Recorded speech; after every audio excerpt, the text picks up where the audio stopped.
Senn had its very first honor roll assembly on February 14th since Miss Beck's arrival, to celebrate all of our academic achievements throughout the first semester. A wide variety of students received recognition across every program. So, without further ado, welcome to your first annual Semester 1 Honor Roll ceremony. Give yourselves a hand. Miss Beck was proud to announce the first award ceremony we've had in 3 years. She even went as far as to throw in some bonuses by providing pizza and some special pins for everyone who walked across the stage. The audience loved some of the creative walks across the stage by some of Senn's biggest personalities.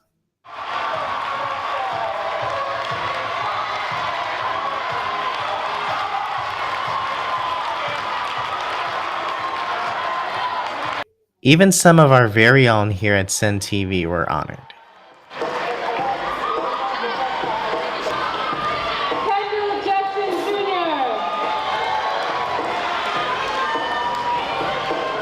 Congratulations to everyone who walked across the stage, and here's hoping we see even more students next year.